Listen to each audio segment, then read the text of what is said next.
Hello my dear student, welcome to my YouTube channel Accounting Fighter. I hope you are all fit and fine. So dear student, আজকে তোমাদের জন্য নতুন একটি বিষয় নিয়ে এসেছি। বিষয়টি হচ্ছে HTML পর্ব 2, হেডিং ট্যাগ, প্যারাগ্রাফ ট্যাগ এবং ফরম্যাটিং ট্যাগ। আজকে আমরা এই তিনটি বিষয় আলোচনা করব। কিভাবে HTML এ কোডগুলো ব্যবহার করতে হয় এবং আউটপুট কিভাবে পাওয়া যায় এবং ইনপুট কিভাবে দিলে আউটপুটটি আসবে সেটা আমরা সম্পর্কে বিস্তারিত জানব। সো ডিয়ার স্টুডেন্ট, ক্লাসটি শুরু করার আগে তোমাদের অবশ্যই জানাচ্ছি, যারা এখনও আমার চ্যানেলটি সাবস্ক্রাইব করো নাই তারা অবশ্যই আমার চ্যানেলটি সাবস্ক্রাইব করে দেবে। যারা এখনও আমার চ্যানেলটিকে শেয়ার করো নাই তোমরা শেয়ার করে দেবে বন্ধুদের সাথে, যাতে তোমার বন্ধুরাও উপকৃত হতে পারে। যদি বিষয়টি ভালো লেগে থাকে তাহলে অবশ্যই একটি কমেন্ট করবা, যদি ভালো না লেগে তো অবশ্যই আমাকে কমেন্টে জানিয়ে দেবে এবং পরবর্তী ক্লাসে থাকার জন্য বিশেষভাবে অনুরোধ জানাচ্ছি। ডিয়ার স্টুডেন্ট, তোমরা শুরুতেই দেখতে পাচ্ছ হেডিং ট্যাগ কয়টি। আমরা জানি যে একটি HTML তৈরি করতে গেলে হেডিং ট্যাগ রয়েছে 6টি। তো 6 ধরনের HTML ট্যাগের হেডিং আমরা ব্যবহার করে থাকি। সবচেয়ে বড় হচ্ছে HTML এর সবচেয়ে বড় হেডিং ট্যাগ হচ্ছে H1, সবচেয়ে বড় হেডিং হচ্ছে H1 এবং সবচেয়ে ছোট হচ্ছে H6। ঠিক আছে, অর্থাৎ আমরা যখন ওয়েব পেজ তৈরি করব ওয়েব পেজের মাধ্যমে HTML দেওয়ার জন্য 6 ধরনের ট্যাগ আমরা ব্যবহার করে থাকি, যার মধ্যে H1 হচ্ছে সবচেয়ে বড় এবং গুরুত্বপূর্ণ, এবং সবচেয়ে গুরুত্বপূর্ণ কিন্তু সবচেয়ে ছোট হচ্ছে H6। ঠিক আছে, সো ডিয়ার স্টুডেন্ট, আমরা এবার দেখব যে এই কোডগুলো কিভাবে ব্যবহার করে এবং এই কিভাবে আউটপুট পাওয়া যায়।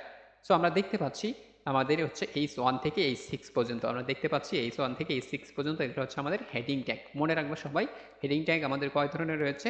6 ধরনের রয়েছে। সবচেয়ে বড় হেডিং ট্যাগ হচ্ছে H1, সবচেয়ে ছোট হচ্ছে H6। ঠিক আছে, এবার দেখো তাহলে এর ইনপুটটা দেখো যে আমরা কিভাবে দিতে পারি। সো একটা HTML এর শুরুতে অবশ্যই HTML ওপেনিং ট্যাগ থাকবে, তারপর হচ্ছে কি বডি ওপেনিং ট্যাগ রয়েছে। এখন এই ওপেনিং HTML এবং বডি ওপেনিং এর ভিতর আমরা যা কিছু লিখতেছি সবগুলোই হচ্ছে আমাদের একটা বডির অংশ। ঠিক আছে, তারপরে বডিটাকে আমরা কি করে দিলাম? ক্লোজ করে দিলাম। সো এই বডির অংশটার ভিতরে যেহেতু আমরা বডির অংশটা লিখলাম, একটা হেডিং লিখবো, একটা টাইটেল লিখবো, মানে শিরোনাম লিখবো। সেই শিরোনামটা যদি একটু সুন্দর করতে চাই তাহলে আমাদের কি করতে হবে এবং তাহলে আমাদের কতটা কি করতে হবে? তাহলে শিরোনামটা আমরা সুন্দর করতে চাচ্ছি এবং বড় করতে চাচ্ছি, তাহলে আমাদের অবশ্যই হেডিং 1 ইউজ করতে হবে। যদি বলো যে না আমি ছোট দিব তাহলে H6 ইউজ করতে হবে। বললে না আমি যদি মাঝারি দিই তাহলে আমাদের কি করতে হবে? H3, H4 এইগুলো ইউজ করে আমরা হেডিংটা কি করতে পারি? সৌন্দর্য বৃদ্ধি করতে পারি। তো ধরো আমরা এইগুলো আমরা দিয়ে দিলাম। দেখো আমরা 1 দিয়েছি তার মানে সবচেয়ে বড় হবে, 2 দিয়েছি তাহলে 1 এর থেকে ছোট হবে, 3 দিয়েছি 2 এর থেকে ছোট হবে, 4 দিয়েছি 3 থেকে ছোট হবে, 5 দিয়েছি 4 থেকে ছোট হবে, 6 দিয়েছি মানে সবচেয়ে ছোট হবে, অর্থাৎ হেডিংটা ছোট আকারে দেখাবে। সো কেমন দেখাবে সেটা এখন যদি আমরা আউটপুটে দেখতে পাই তাহলে দেখবা যে ফলাফলটা কেমন দেখায়। দেখো আমরা আউটপুটে অর্থাৎ ফলাফলটা দেখতে পাচ্ছি এখানে কত সুন্দর করে দিয়েছে। হেডিং সবচেয়ে বড় হচ্ছে এইটা, এই জন্য আমরা এটাকে বলি হেডিং H1 সবচেয়ে বড়, আর সবচেয়ে ছোট হচ্ছে H6। ঠিক আছে, MCQ আসতে পারে, সিকিউ আসতে পারে। ঠিক আছে, তারপরে দেখো প্যারাগ্রাফ ট্যাগ, অর্থাৎ একটা HTML তৈরি করতে গেলে আমাদের কিভাবে প্যারাগ্রাফ লিখবো বা অনেকগুলো লেখা রয়েছে সেই লেখাটাকে যদি আমরা প্যারা প্যারা আকারে লিখতে চাই, অর্থাৎ প্যারা বুঝছো তো তোমরা, তাই না? যদি ধরো অনেকগুলো লেখা অনেকভাবে বিস্তারিতভাবে লেখা আছে, সেই লেখাটাকে আমি প্যারাগ্রাফ আকারে লিখতে চাচ্ছি। সো প্যারাগ্রাফ লেখার জন্য আমাদের HTML a paragraph tag use করতে হবে। প্যারাগ্রাফ ট্যাগ ইউজ করার জন্য আমরা পি ইউজ করতে পারি, P opening tag, close opening tag. ঠিক আছে, সরি ওপেনিং ট্যাগ এবং ক্লোজ, তার মাঝখানে আমরা যা লিখবো সেটাই হচ্ছে আমাদের প্যারাগ্রাফ অংশ হিসেবে দেখাবে। তাহলে আমরা এটার ইনপুট কি দিলাম? অবশ্যই HTML দিলাম, তারপর হচ্ছে বডি অংশ দিলাম এবং বডির অংশ আমরা প্যারাগ্রাফ লিখবো, তাই এই জন্য প্যারাগ্রাফ ওপেন করলাম, অর্থাৎ ওপেনিং ট্যাগ দিয়ে দিলাম। তারপর হচ্ছে কি দিস ইজ প্যারাগ্রাফ, অর্থাৎ যেটা আমরা লিখতেছি সেটা এখন দেখাচ্ছি নিচে। তার মানে ইনপুটগুলো আমরা দিচ্ছি। দেখো এইটা আমরা লিখে দিলাম, তারপরে নিচের লাইন লিখলাম, তারপরে নিচের লাইন লিখলাম, অর্থাৎ প্যারা প্যারা আকারে লিখছি, এই জন্য এটা হচ্ছে কি প্যারাগ্রাফ ট্যাগ। তারপরে প্যারাগ্রাফ আমাদের লেখা শেষ, এত দূর পর্যন্ত চলে আসছে। তারপর আমরা যেহেতু এটা ওপেন করেছি, কারণ একটা জিনিসের ওপেন করলে আর একটা জিনিসের অবশ্যই শেষ থাকবে, অর্থাৎ মানে যার শুরু আছে তার শেষ থাকতে হবে। তাহলে আমরা যেটা ওপেন করেছিলাম তার শেষ করে দিলাম, বডি ওপেন করেছিলাম বডিকে ক্লোজ করে দিলাম, HTML ওপেন করেছিলাম HTML-কেও কি করে দিলাম? ক্লোজ করে দিলাম। তাহলে আমরা এখন যেটা ইনপুট করলাম সেটার আউটপুটটা কেমন হবে সেটা আমরা এখানে কি করতে পারবো? দেখতে পারবো। দেখো এই যে জিনিসটাকে আমরা কি করেছি? প্যারাগ্রাফ আকারে লিখে দিয়েছি, সেটার নামই হচ্ছে paragraph tag. So dear student, আবারও তোমার কাছে বিশেষভাবে অনুরোধ জানাচ্ছি, যারা আমার চ্যানেলটি এখনও সাবস্ক্রাইব করো নাই বিশেষ করে তারাই অবশ্যই সাবস্ক্রাইব করবে, আর যারা করেছো তাদের বিশেষভাবে ধন্যবাদ জানাই।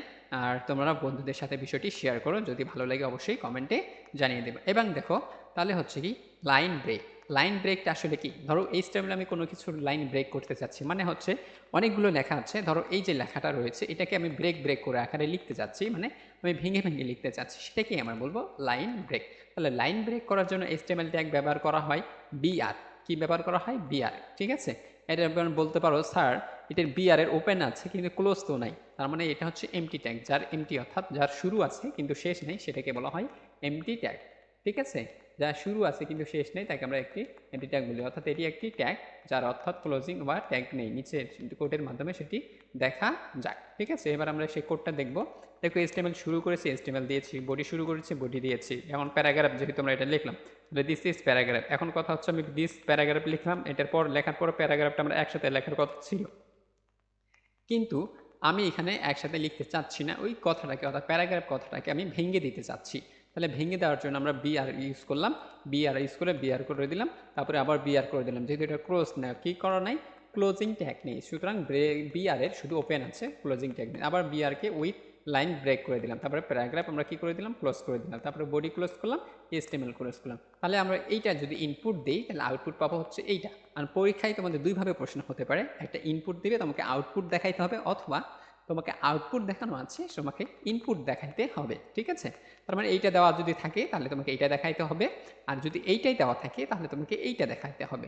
ঠিক আছে, দেখো এই যে দিস ইজ, এই যে দিস ইজ লিখেছি, এখন প্যারাগ্রাফ অংশটা আমরা ব্রেক করেছি, সো ব্রেক করার কারণে নিচের লাইনে লিখেছি। সো এই যে ব্রেকের জন্য বিআর ইউজ করেছি, আবার উইথ লিঙ্ক ব্রেকস এটাও আমরা বের করেছি কি দ্বারা, ব্রেক দ্বারা আমরা ইউজ করে কি করেছি এখানে লিখে দিয়েছি। সো ডিয়ার স্টুডেন্ট, তোমরা নিশ্চয়ই বুঝতে পারছো এইচটিএমএল এ কিভাবে ব্রেকের কাজ করে। এবার দেখবো আমরা ফরম্যাটিং, কিভাবে ফরম্যাটিং করতে হয়। ঠিক আছে, এবার দেখবো আমরা যে কিভাবে ফরম্যাটিং করতে হয়।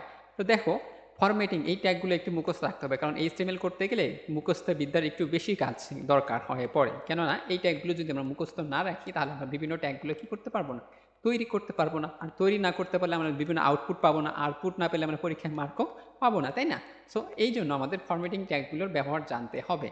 ধরো আমি কোনো লেখাকে, পার্শ্ববর্তী লেখাকে কি করতে চাচ্ছি, ছোট করতে চাচ্ছি, তাহলে ছোট করতে হলে আমার স্মল ট্যাগ ইউজ করতে হবে, তাহলে ওপেনিং ট্যাগ, ক্লোজিং ট্যাগ। অর্থাৎ মনে রাখবা যে কোনো জিনিসের একটা শুরু থাকলে অবশ্যই শেষ থাকবে।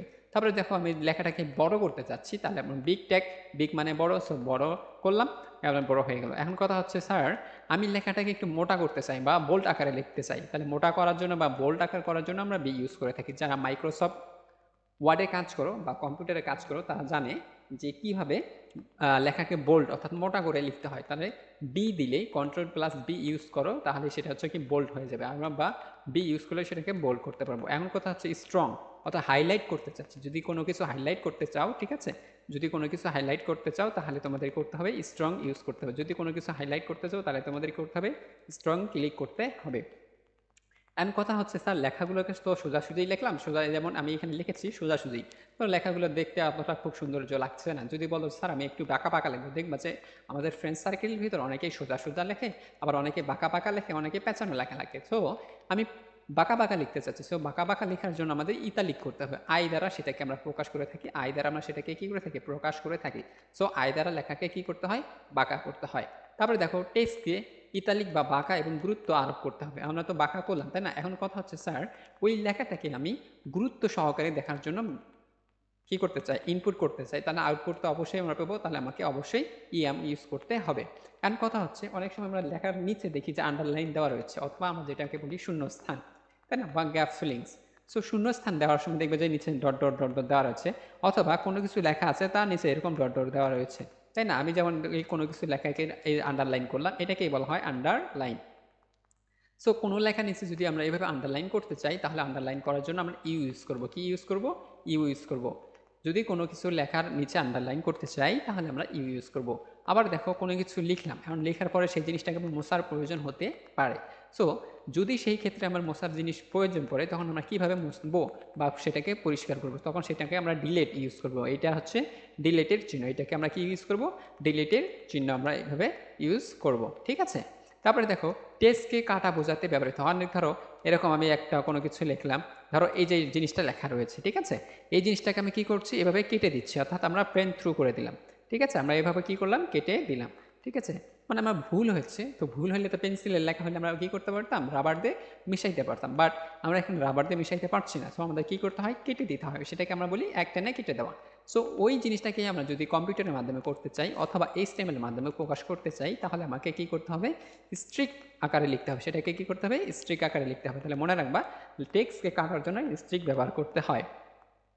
তারপরে অনেক সময় দেখবা যে আমরা যখন সূত্রগুলো পড়ি, বীজগাণিতিক সূত্র রয়েছে a স্কয়ার b স্কয়ার, ঠিক আছে, এই যে সূত্রগুলো অনেক সময় উপরে লেখা থাকে, অনেক সময় নিচে লেখা থাকে। সো উপরে লেখার জন্য অর্থাৎ সাবস্ক্রিপ্ট ব্যবহার করব, উপরে লেখার জন্য আমরা সাবস্ক্রাইব ব্যবহার করব, ঠিক আছে, সাবস্ক্রাইব ব্যবহার করব। আর সুপ, ঠিক আছে, এই সুপটা হচ্ছে নিচে লেখার জন্য, সুপার স্ক্রিপ্ট নিচে লেখার জন্য আমরা সেটাকে কী করতে পারি, ইউজ করতে পারি। সো আমরা এতগুলো দেখলাম যে কোনটার কোন কাজ এবং কিভাবে কাজ করে সেটা, সেগুলোর আমরা প্রয়োগ আমরা পরবর্তী ক্লাসেও দেখব বা এই ক্লাসেও দেখতে পারি, সমস্যা নেই। তবে পরবর্তী ক্লাসে সাধারণত এই প্রয়োগগুলো আমরা দেখব, তোমরা সেই আধারেই থাকো, ঠিক আছে। ওকে, তাহলে দেখো এই যে আমি ফরম্যাটিং ট্যাগগুলো দেখেছি, সেই ফরম্যাটিং ট্যাগগুলো আমরা ইউজ করেছি কীভাবে ইনপুট দিতে হয়। দেখো HTML শুরু করে দিলাম, তার মানে HTML শুরু করলাম, ওপেনিং ট্যাগ দিলাম, বডি ওপেনিং করলাম, তারপরে হচ্ছে যেহেতু প্যারাগ্রাফ আকারে লিখবো তাহলে HTML দিলাম স্মল, আমি লেখাটাকে ছোটো করতে চাচ্ছি, স্মল করলাম, ওপেন ক্লোজ করে দিলাম, তারপর ফরম্যাটিং দিলাম, তারপর প্যারাগ্রাফ ক্লোজ করে দিলাম। তাহলে এই যে আমরা এইভাবে কি করতে পারি, টেক্সটগুলো ইনপুট দিতে পারি। বলছে ইটালিক করলাম, তাহলে ইটালিক করে দিলাম, আন্ডারলাইন করলাম, আন্ডারলাইন করে দিলাম, ডিলিট করলাম, ডিলিট দিলাম, স্ট্রাইক মারলাম, স্ট্রাইক মেরে দিয়েছি। তার মানে আমি যে কথাগুলো বা টেক্সট ফরম্যাটিংগুলো বলেছি সেগুলো আমরা এইভাবে কাজগুলো করতে পারি। সো ডিয়ার স্টুডেন্ট, তোমরা স্ক্রিনশট নিয়ে নিবা, তাহলে বুঝতে পারবা যে কোনটা কোনভাবে কাজ হয়, ঠিক আছে, এখানে বোঝানো তেমন কিছু নাই। তাহলে এই যে আমরা যেহেতু এখন ইনপুট দিলাম, এখন আউটপুটটা আমাদের কেমন হয় সেটা দেখার জন্য আমরা সেটা আউটপুট বের করেছি। দেখো HTML বলছে ছোট হাতের করার জন্য, তো ছোট করার জন্য দেখো স্মল করেছিল, স্মল হয়ে গেছে। বলছে বিগ করার জন্য বিগ হয়ে গেছে। তারপরে লেখাটাকে বোল্ড করার জন্য, মোটা করার জন্য দেখো লেখাটা অনেক সময় মোটা হয়ে গেছে। এখন বলি স্ট্রং করার জন্য স্ট্রং হয়ে গেছে। এখন বলছে ইতালিক, এই লেখাটা সোজা ছিল, বাঁকা করার জন্য সেটাকে আমরা বাঁকা করেছি। এখন বাঁকা করলাম সেটাকে এমফেনাইজ করার জন্য, অর্থাৎ গুরুত্ব আকার সহকারে এইটা দেখার জন্য। তারপর আন্ডারলাইন বলছে, আন্ডারলাইন নিচে লেখার জন্য আন্ডারলাইন ইউ ইউজ করেছিলাম, সো আমরা এই যে আন্ডারলাইন করেছি। তারপর হচ্ছে পেন থ্রো করে দিয়ে স্ট্রাইক মেরে দিয়েছে, অর্থাৎ ঠিক আছে। তারপর হচ্ছে ডিলিট করার জন্য ডিলিট করছে, স্ট্রাইক মারছে, স্ট্রাইক। এই যে টেক্সটগুলো আমরা যেটা ইনপুট দিয়েছিলাম সেটার আউটপুট আমরা এইভাবে পেতে পারি। সো ডিয়ার স্টুডেন্ট, তোমাদের আবারও ধন্যবাদ জানিয়ে আজকে ক্লাস এখানে শেষ করছি। তো তোমরা যারা সঙ্গে ছিলে তাদেরকে অবশ্যই ধন্যবাদ জানাই, যারা নেই তোমরা তাদেরকে জানিয়ে দিও যে আমাদের ক্লাসে চ্যানেলে সুন্দর একটি ক্লাস হয়। এই HTML ক্লাসটি অনেক সুন্দরভাবে আমরা বুঝতে পেরেছি, এখানে কোনো ধরনের সমস্যা হয় নাই, ঠিক আছে।